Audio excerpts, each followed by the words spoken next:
Hey everyone, welcome back. Doing something a little different today. I am going to try to assemble a parts watch from a bunch of parts I bought on AliExpress. I was inspired by Jody over at Just One More Watch. So here's the movement. It's the NH35. I had to buy one with a date wheel, but I'm not going to be using that date wheel. The dial I'm using is an Explorer style. I'm building this watch for my wife, and she loves my Explorer, so that was the closest I could find. It actually looks really good in person. Here's the hands. They're the typical hands you would find on a Rolex Explorer. The case is just the 36mm Oyster style Rolex screw down case on the back, so I had to buy obviously another tool for that, which I didn't have when I made this video. And here's the end of the crown that goes into the movement. Luckily it came with one because I totally forgot to order one. A lot of people say they don't come with it, so I got lucky there. Right off the bat, I had to take the movement and put it into this movement holder I have, because the first thing I saw, first of all, I learned all this from watching other YouTube videos. So the first thing that I thought to do, and then everyone else did, is to put the dial on the movement. And obviously I didn't have this set to the right size, so I had to do that. Then finally got it screwed in, held it there in place. It didn't work great. It kind of always moved while I was working on it, which was a real pain, but overall, this little cheap movement holder worked pretty well. As you can see, it's in there. Now, to take out the dial, it has those little, you can see there by where the 3 is on the date wheel, there's post holes, and they correspond with these posts on the back of the dial. And all you have to do is put them in. You just put them in and push them down. Some movements you have to undo a screw and then tighten the screw around the post, but with this NH35 clone, didn't have to do that.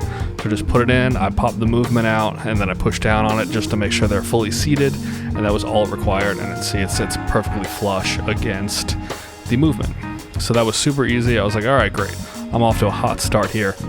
This can't be that hard. Everyone on YouTube is like, oh yeah, it's kind of difficult. So here the watch hand, for the hands, I definitely would recommend buying these little pushers. They come in a set. I didn't totally know what they were for, so I sat here and I just kind of tried each one out to see how far each one went down, to try to figure out which one was the hour, which one was the minute, which was the second. Ultimately, I couldn't really tell on some of them. It seemed like some all did the same job, so I kind of just felt it out as I went. Constantly clean the dust off the dial. One thing I found during this whole process is that you're going to get so many fingerprints, even though I'm wearing gloves, and dust on that dial, that it even to, once I put it in the case, there's a little smudge on there I can't get off. But this is where the real fun started, trying to get the second hands on. Or just the hands, I mean. The hour hand was by far the easiest once I figured out what I was doing. Definitely don't hold it that way. It's much easier to hold it like that, get it over, and I found to just kind of push it down with your finger a little bit right once you get it over, just to make sure it's on, not fully sat, but on. And then just push it down with the corresponding tool. Don't apply too much pressure, but you'll feel as it pushes down. And then one thing I do the entire time, and you'll see, is I check it with a loop to make sure it's sitting flat and even. And I did actually pop it out of the movement holder. I didn't show it, and just turn it around just to make sure it didn't touch anything. Now I repeat the exact same process with the minute hand. This one, it went on even easier than the last one, and getting it seated was even easier. So I was so confident at this point, overly confident, because, spoiler alert, you're not even going to see it on the video because it took me so long, but that second hand took me probably half an hour to get on. So I just cut that whole part out of the video because it was incredibly frustrating and I had to get in real close with it. But at this point, I popped it back out of the movement holder and just made sure that all of the hands turned, didn't rub against each other, didn't touch the dial anywhere, didn't look crooked, just made sure that everything looked right, because popping these off is a real pain in the ass. So I don't recommend screwing it up off the bat. Try to get it on right before you move on. So at this point, they're on good. I move on to the second hand. Everything you're going to see here is just total struggle bus. Basically, the point you need to get it on, as I'm sure all of you already know, is just so small that you have to get in so close with a loop that it's incredibly difficult to line it up, get it to stay on, and push it down. But I did, finally. and then I just test everything out again to make sure it all fully spins. Neither hand hit the second hand, and everything's good. Give it another little clean off. And at this point, I'm pretty confident because the majority of the work is done.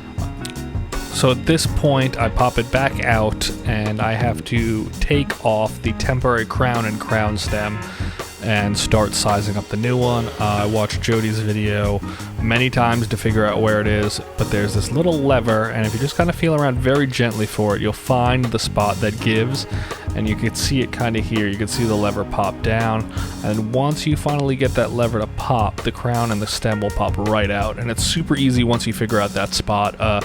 So I'd recommend definitely watching a video, but once you do that, it's easy. Now I'm going to transfer the movement into this case, pop off the crown that it comes with, and first I'm going to screw the crown onto the stem and just make sure it fits. That way I don't go through this whole process and wind up that they send me a crappy stem that doesn't work. But the stem was totally fine, and like I said before, totally lucky that it actually came with one.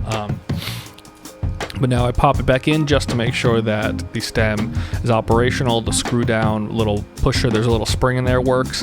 And now I'm going to pop it out of the movement holder, and I'm going to put it into the case so I could finally start the final assembly of this watch. It was surprisingly hard to line it up because I didn't realize that there was really nothing that keeps the movement from freely spinning there until you pop the crown in. So I put it in, I lined it up so I was able to get the crown in. And then I cut this next part out, but basically just very carefully remove from the screw end of the crown until the stem fits perfectly. I didn't want to show it because I know I definitely did it wrong, but here I was testing it out every time I popped it back in. As you can see, it was still working here, it was winding. So just cut it very carefully, cut little by little. You could always keep cutting, but you can't put it back on.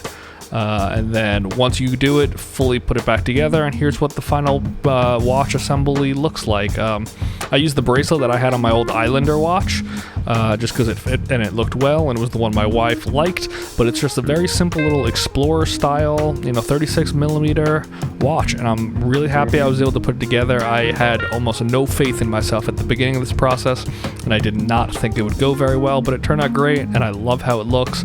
It fits even better. I might do a deeper dive into it at some point in the coming weeks just to show you guys how it's holding up, if I screwed up anything that I'm realizing as time goes on. But definitely let me know what you guys think. I know this was probably not the most in-depth or the most well-articulated explanation of how to put one of these together, but I thought it was just a little something different and fun to do, and hopefully I'll get to try one of these again soon. So let me know what you guys think, and I'll see you guys next time. Thanks.